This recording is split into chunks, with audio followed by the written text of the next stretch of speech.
thématique que j'ai titrée sous la convergence des buts, mais parce que c'est quelque chose qui me chauffe depuis un certain temps avec les gilets jaunes, et puis je vois quand même qu'il y a quelques bonnes raisons d'alerter un petit peu sur ces convergences auxquelles on nous appelle. Donc on va se lancer. En novembre dernier, quand j'ai démarré les gilets jaunes sur la région bordelaise, c'était très très très populaire. Et partout en France, c'était excessivement populaire. Les syndicats étaient rejetés, les partis politiques étaient rejetés. En fait, ça ne supposait pas que les gens qui émanaient d'un syndicat ou d'un parti politique étaient rejetés pour eux-mêmes. On leur demandait simplement de laisser de côté leur partisanerie et de bien comprendre le caractère populaire du mouvement. Il se trouve que 3 mois après, alors qu'au départ, si certains ont de la mémoire, la gauche radicale nous chiait dessus, hein, on était des fachos, on venait du FN, etc. Enfin, on avait toujours ce genre de conneries. Je vous suggère de chercher les publications de cette époque qui paraissaient dans la presse. Vous verrez bien que ce qu'on appelle la gauche, aujourd'hui la gauche, quoi, nous chiait dessus. Et pourtant, qu'est-ce qui s'est passé? À partir de décembre-janvier, la gauchiasse est intervenue dans les cortèges, a commencé l'infiltration. À Tours, ils ne sont même pas cachés d'ailleurs d'avoir fait de l'infiltration. Ils l'ont dit très clairement qu'ils en avaient fait. Donc c'est dire à quel point il y a une volonté derrière. Alors évidemment, la majorité des gens qui sont venus là-dedans sont ce que j'appelle des gauchistes, mais ce n'est pas des gens qui sont payés pour nous pourrir ou qui sont conscients de vouloir nous pourrir. Non, c'est juste des idiots utiles qui sont extrêmement utiles pour le coup à l'oligarchie, mais ils viennent nous pourrir.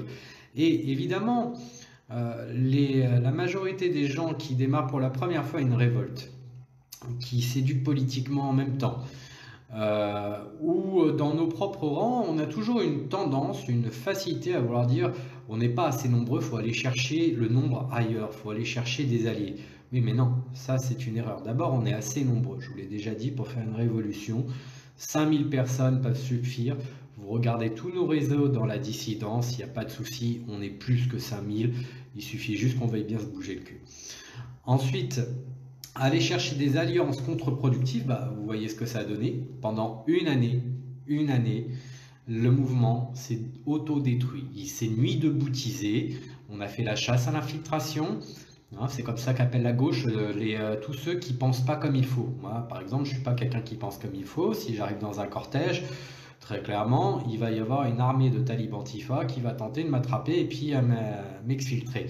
Mais il y a plein de gens qui sont comme moi, alors à tort ou à raison, qu'ils pensent bien ou mal, on s'en fout. À la base, on est censé être français, on est censé être révolté contre Macron.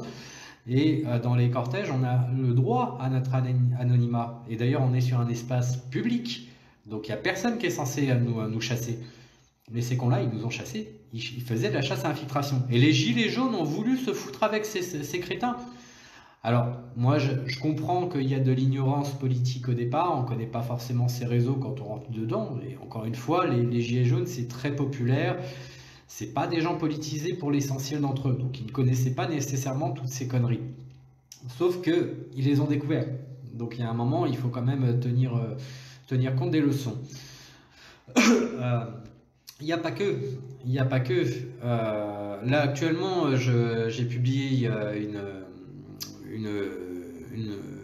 un article de presse comme quoi nous avons Pierre Martinez, le dirigeant de la CGT, qui ne cesse de dire que les gens qui veulent sortir de l'euro sont des gens dans le repli sur soi, des fachos, des machins, etc. Vous voyez ce que vous avez à la CGT comme sous-merde, un mec qui est en train juste de dire que des gens qui défendent la démocratie, la souveraineté du peuple, mais aussi des grands principes économiques qui sont quand même favorables aux travailleurs, que de restaurer les régulations qu'on a perdues avec l'Union européenne et l'euro. Ce fils de pute-là, cet enculé-là, il nous appelle à la grève générale pour le 5 décembre prochain, parce que là, il n'y a pas urgence. Là, pour le moment, ça va. On attend, on se prépare. Je veux dire, une grève générale, à la base, c'est quand même quelque chose d'assez spontané, parce qu'il y a un ras-le-bol réel. On n'est pas en train de dire, attendez, on va faire ça juste avant les fêtes de Noël. Non, non. Donc ce type-là est un traître, clairement, c'est un traître. Pierre Martinez, si un jour tu tombes sur cette vidéo, je veux que tu l'entendes bien. T'es qu'un gros enculé de traître. Et t'en fais pas, on a bien noté tout ce que tu as dit. Ça va se payer un jour, ça va se payer un jour. Mais il y a des gens qui les suivent, ces traites-là. Il y a des gens qui se disent, faut aller à la rencontre des syndicats. On sait très bien que les syndicats sont vendus, mais les syndicalistes, ils sont pas tous comme ça. Oui, les syndicalistes sont pas tous comme ça, bien heureusement. Heureusement qu'il y a des syndicalistes qui sont lucides, qui sont éclairés, et tant mieux s'ils sont avec nous. Mais il n'y a rien à espérer des institutions que sont les syndicats. Elles sont là pour lutter en faveur de Macron. D'ailleurs, vous verrez que les revendications pour la grève générale, c'est pas foutre en l'air Macron, hein. Non, non, c'est négocier le poids de nos chaînes avec les retraites, les choses comme ça. Enfin voilà, on va la passer fine, on va dire à la fin, bon, on a obtenu quelque chose. On a un maillon de chaîne en moins là. C'est plus léger, ça va mieux. Allez, s'il vous plaît, tout le monde rentre chez vous. Les gilets jaunes, ça s'arrête. C'est ça le rôle de cette grève générale à la con. Donc moi je dis, faut pas suivre ces cons-là. Faut surtout pas les suivre, faut être complètement indépendant d'eux. Faut leur chier dessus, hein, tant qu'ils soutiennent l'Union Européenne, l'euro, tant qu'ils veulent pas virer leurs leaders syndicaux, ils peuvent aller se gratter. Ils ont des statuts associatifs qui leur permettent de virer leurs dirigeants syndicaux s'ils le veulent. Ils veulent pas, les employés, ils veulent pas organiser d'AG extraordinaires. Et ben tant pis pour eux. Nous, on n'a pas à être avec ces gens. Une troisième forme d'entrisme là qui commence à arriver et qui est très inquiétant, ce sont les régionalistes, parce que là encore, les gilets jaunes, pour beaucoup d'entre eux, ne sont qu'en ce moment même en train de faire une éducation politique. Ils ne comprennent pas tout ce qu'ils découvrent. Or, le régionalisme avec l'histoire catalane, c'est quand même quelque chose qui a été guidé d'abord de l'Allemagne en premier lieu, de l'Union Européenne en second lieu, et ce sont des gens qui sont des factieux. Je veux dire, si on oublie ce qui s'est passé en ex-Yougoslavie avec les mêmes types de revendications, des gens qui voulaient l'autodétermination, l'indépendance, gna gna gna, soutenus par l'Allemagne, ce qu'on a vu en Ukraine, l'Ukraine, ça se passe pas bien, c'était un pays qui était unifié au départ. Il avait peut-être ses propres contradictions internes, mais ça tenait. Il y a eu des bains de sang, des gens, on est arrivé à une guerre civile. Vous prenez aussi la plupart des pays du Moyen-Orient qu'on a détruits, c'est exactement la même chose. On a démoli des pays sur la base de revendications communautaires, régionales, etc. Donc les communautaires, les identitaires, ces imbéciles heureux qui sont nés quelque part, comme disait Brassens, faut les emmerder, il faut aller leur dire vous êtes des factieux, vous êtes des distancieux, vous chiez sur votre propre peuple, c'est-à-dire que vous êtes régionaliste, je sais pas, catalan ou ce que vous voulez, peu importe. Vous avez sans doute de la famille et des amis ailleurs en France, mais ces gens-là, vous les voulez plus. Vous êtes en train de dire vous restez dans votre coin, nous on va faire notre pays à part. Hein, la France ça pue, on n'a rien à voir avec ça parce que ces gens-là ils sont pas foutus de regarder les problèmes qui sont au-dessus, qui sont à niveau géopolitique, au niveau des traités qui nous pourrissent. Ils ne veulent pas se dire il faudrait peut-être qu'on reconquiert, nous membres du peuple, notre souveraineté populaire sur notre territoire. Non, non, ils veulent faire plus petit. Hein, ils veulent casser le pays de l'intérieur pendant que de l'extérieur il est cassé par d'autres institutions. Eh ben, moi je vous dis, les gilets jaunes, c'est pour ceux qui sont dans la bataille en tout cas, ou ceux qui se revendiquent pas gilets jaunes, mais qui veulent à chaque fois aller vers des alliances pour faire le poids. Arrêtez de chercher des alliances contre-productives. D'abord, on n'a pas à donner de grain à moudre à des factieux, à des séditieux, à des gens qui veulent démolir un pays. Donc, très, très clairement, les indépendantistes et régionalistes, etc., ils peuvent aller se faire foutre. C'est des gens qui n'ont pas la moindre culture économique ou géopolitique, qui n'ont aucune culture démocratique. Par contre, le bout de la lorgnette, hein, pour eux, c'est de regarder leur folklore et de se dire mon folklore, ça fait force de loi, ça fait un État, ça fait un peuple. Non, un folklore, ça n'a jamais fait un peuple. Ça fait des siècles que la majorité des régions sont unifiées en France. Il y a des gens qui sont morts pendant des siècles. Il y a des tas de gens qui ont souffert de tout ça. La construction d'un pays, c'est long et douloureux. Donc, après autant de douleurs pour construire un pays, mais aussi pour le défendre, pour repousser des invasions étrangères comme celle des Allemands, hein, le sang versé par les Français, ils venaient de toutes les régions, hein, de Bretagne, de Corse, de tous les coins que vous voulez, mais ils sont partis se battre pour défendre la France, pour qu'on récupère l'Alsace-Moselle. Et aujourd'hui, ces mêmes gens là qui nous font chier avec leur histoire régionale, veulent, comment dire, merde à tous ceux qui sont morts, à des gens qui viennent de leur propre région, qui sont morts pour que la France reste unie, qu'on soit un pays souverain.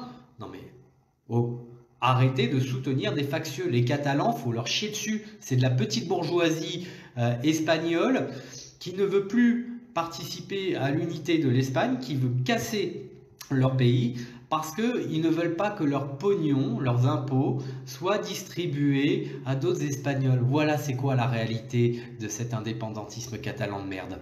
Donc, il faut arrêter d'aller chercher des alliances contre-productives et qui sont même dangereuses pour nous. Pour nous, en France, on n'a pas exposé les revendications régionalistes. Catherine me demande si je suis un universaliste. Oui, je suis un universaliste, mais enfin, c'est surtout que au-delà de ma pensée profonde et politique, on est quand même sur de la pensée militante. Et la pensée militante, c'est à la base une minorité agissante qui est sûre d'elle-même, qui n'a pas besoin d'aller chercher ailleurs, qui comprend parfaitement qu'aller chercher des alliances contre-productives, c'est se tirer une balle dans le pied. Il faut arrêter d'aller chercher des alliances pour faire des alliances. Il faut être sûr de nous-mêmes. Nous sommes déjà le nombre, nous sommes déjà des milliers. On a juste à se réunir aux bons endroits, être ferme, tenir, et on va s'en sortir. Maintenant, si vous ne comprenez pas qu'on peut être des millions de gens de toute obédience idéologique, etc., sur les Champs-Élysées, mais que ça ne donnera rien, parce que justement ce sont les Champs-Élysées et que ce sont des gens qui ne sont pas d'accord entre eux, qui sont en train de protester. Je veux dire, à un moment, réfléchissez. Ce n'est pas le grand nombre qui compte, c'est la stratégie et c'est le fait d'être raccord sur le plan idéologique. Donc, j'appelle tout le monde à arrêter ces convergences de putes, hein, parce que les gauchistes, les catalans, les identitaires, les machins, etc., ça, ce sont des gens qui, de toute façon, sont corrompus mentalement. Hein. Donc, ça sert à rien. Je vais quand même redonner quelques définitions, parce que là, par exemple, Amanda me demande si je suis de gauche, je suppose, par sa question.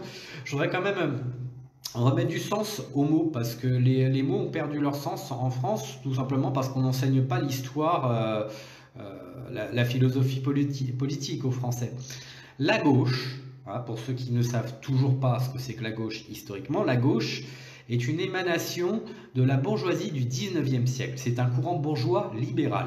Donc si vous croyez que la gauche est un courant socialiste ou communiste, vous êtes complètement en dehors de la plaque. Vous discutez avec un vrai communiste, il va vous dire « je ne suis pas de gauche, je ne veux surtout pas qu'on dise que je suis de gauche », parce qu'un communiste est un communiste, un socialiste est un socialiste, ça n'est pas un libéral, ça n'est pas nécessairement un bourgeois. Donc il y a eu un amalgame qui s'est fait, ça date en fait de l'affaire Dreyfus, puisqu'à l'époque il fallait réunir le plus de monde pour défendre le cas de l'affaire Dreyfus. Ça a été la première fois que la gauche s'est amalgamée avec les courants socialistes et communistes, alors qu'ils ne s'entendaient pas. Ils ne s'entendaient absolument pas au début du 19e.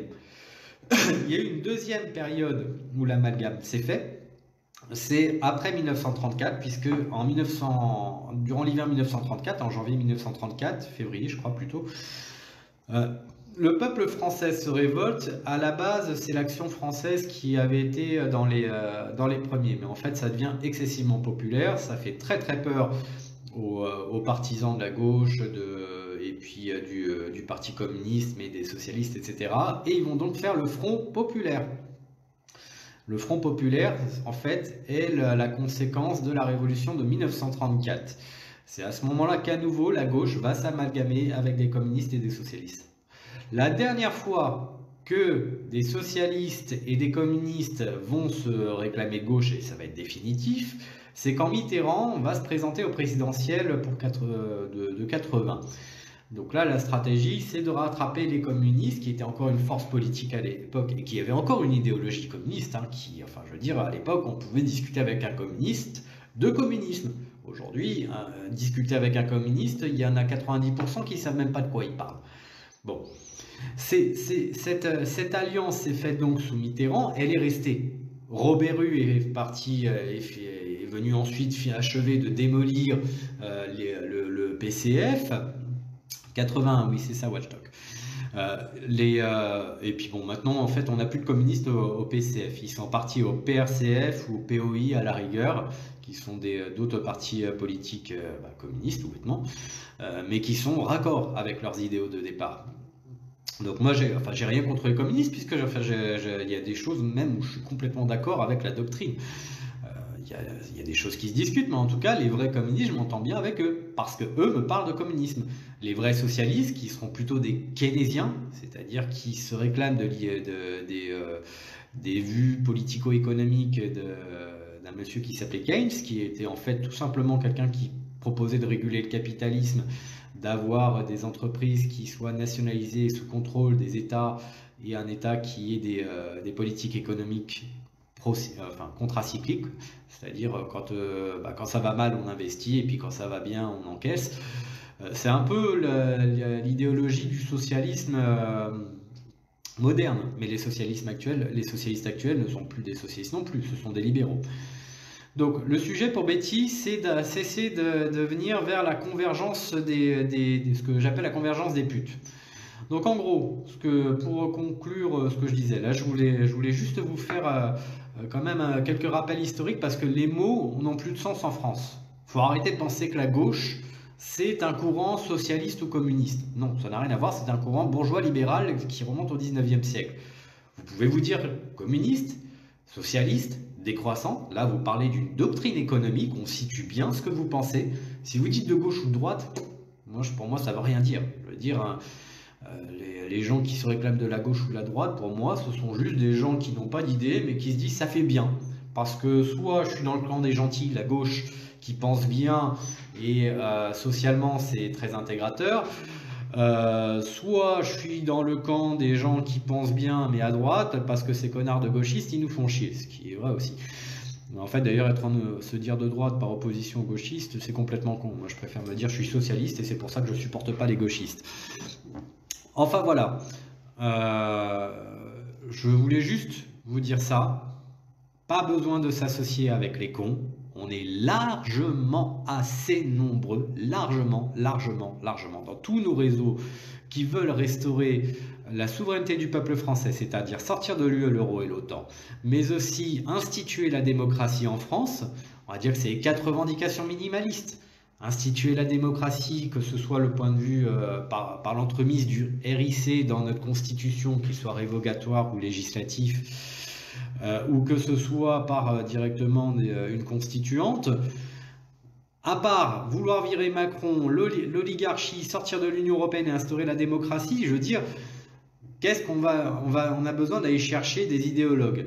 Je veux dire, c'est déjà suffisant en soi. On se laisse des perspectives. On n'est même pas, nous, en train de dire on veut un régime libéral, communiste, socialiste ou quoi que ce soit quand on dit ça. On n'est pas en train de faire la politique, on est juste en train de dire on veut reprendre les commandes du pays, point barre. Et s'il y a des gens qui ne sont pas d'accord avec ça ou qui veulent nous emmener plus loin, eh ben on n'en veut pas, on n'ira pas avec eux. Et surtout, s'ils se disent qu'ils viennent d'un syndicat ou d'un groupement régionaliste à la con, il faut arrêter avec ça, il ne faut pas suivre ces gens, ça nous perd depuis 1 an. Maintenant, il va falloir être un petit peu plus stratège, un peu plus efficient, croire en nous-mêmes, arrêter de chercher des alliances qui n'ont pas de raison d'être. Et encore une fois, je vous appelle à venir le 9 novembre prochain, samedi 9 novembre prochain, devant les studios de TF1 à partir de 13h30, où nous débuterons un cortège qui fera la tournée des médias, qui se terminera devant la maison de la radio, donc devant France Info, etc. Vous voulez qu'on réussisse notre évolution ? Je vous l'ai dit, pas besoin d'être des millions, quelques milliers seulement, quelques milliers de personnes très déterminées, mais au bon endroit, ok ? Au bon endroit et raccord idéologiquement, parce que de toute façon, on ne va pas s'entendre avec les gauchistes, on ne va pas s'entendre avec les régionalistes à la fin, il faut être clair. Allez, ciao à tous, et je vais vous laisser aller 10 minutes de questions quand même, quand j'ai ma clope à fumer. Est-ce que vous avez des questions à poser ?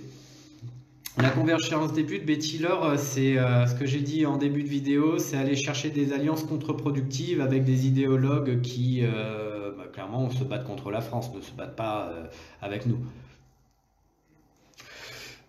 Watchok en osmose, démocratie est restée, justice pour tous, changer le système.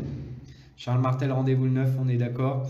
Est-ce que vous avez des questions sur la thématique que j'ai abordée ou peut-être sur d'autres. François Louvert me demande ce que je vois pour la suite.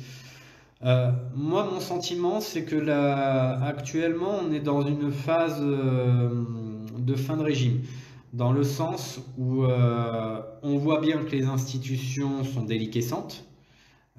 Quand des flics disent on va arrêter d'aller bosser et puis se mettre en arrêt, que ça, on en arrive à des confrontations entre les pompiers et la maréchaussée.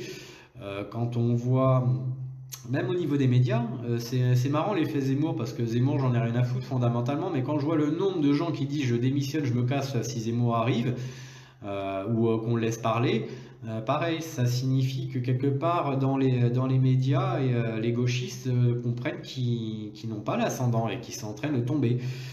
Et on le voit un peu partout dans toutes les institutions, il y a un réveil. Donc plus l'État va mal, en fait, plus les institutions vont mal, plus ça nous renforce d'une certaine façon et plus ça met en situation de danger Emmanuel Macron, qui d'ailleurs se prend des tirs de plus en plus élevés au niveau des institutions. Pareil, j'avais signalé la dernière fois l'association des maires qui avait jeté comment elle s'appelle cette dame-là? La secrétaire d'État attachée aux collectivités territoriales, elle s'est pris une soufflante. Je veux dire, avant, les maires étaient quand même relativement respectueux et conservateurs et assez peu farouches avec les politiciens. Ma petite sœur signale que les infirmiers pareil, elles sont à bloc, c'est dans les hôpitaux, ça n'arrête pas. Donc là, on est en train de gagner par défaut. Ça va prendre du temps. On va gagner. De toute façon, on va gagner. À la fin, on va gagner. Faut être clair avec ça. Notre problème, c'est toujours de réfléchir en stratège, de réfléchir comment dire, avec un sens tactique. Arrêter d'être oui, fait la révolution, mais de se dire, mais putain, comment ils ont fait les révolutionnaires avant nous? Qu'est-ce qu'ils ont pris qui a marché? Pourquoi il y a des révolutions qui ont duré peu de temps? Pourquoi nous n'y arrivons pas? Et j'arrête pas de vous l'expliquer. Alors je sais que très peu me voient, les algorithmes Facebook sont contre nous très clairement. Malgré les partages, c'est très difficile de se faire entendre. Et puis c'est assez rare finalement que je vienne prendre la parole. Et en plus, je suis du genre à me fâcher avec tout le monde. Donc ça va pas aider. Mais ça fait quand même un certain nombre d'années que j'explique une stratégie qui à la base est assez simple et qui a toujours été celle des révolutionnaires de tout temps, hein. Reprendre le contrôle des médias, du Parlement, de l'armée, enfin c'est du basique, c'est vraiment basique. Ça n'a pas l'air de percuter. J'ai aucune confiance aux grèves générales, je vois que quelqu'un a parlé des grèves générales, je pense que la grève générale, ou alors c'est quelque chose qui va dépasser complètement Martinez, la CGT, etc. Et ils n'auront plus la main là-dessus, ce qui est fort probable. Emmanuel, coucou Sylvain, serais-tu disponible pour le 9 novembre? Bah, je serai disponible, mais sur Paris, puisque je monte faire les médias. Patrice, pas les maires, les conseillers régionaux, il me semble très, très probablement. C'est du pareil au même pour moi, c'est des élus locaux. Je vois pas d'autres questions. Bah écoutez, je vais arrêter là parce que j'ai horreur de faire ça à la base, donc là, je me suis mis un autre petit coup de pied au cul. Je vois pas spécialement plus de questions que ça. Si jamais vous n'avez pas bien compris, n'hésitez pas à relire la vidéo. Et puis surtout le 9 novembre, soyez là. Je vous le dis, on est le nombre. Il faut à un moment se sortir les doigts, faut y croire. C'est compliqué, je le sais. De la frustration, je m'en suis bouffé pendant 10 années. Je sais ce que c'est dur. C'est vraiment très dur de ne pas être nombreux à des rendez-vous. Mais il faut transcender ça, il faut y croire, il faut être vaillant, il faut se dire qu'au bout d'un moment, on va y arriver. Donc venez. Allez, je vous fais la bise à tous, gardez la force avec vous, et puis à bientôt. Ciao.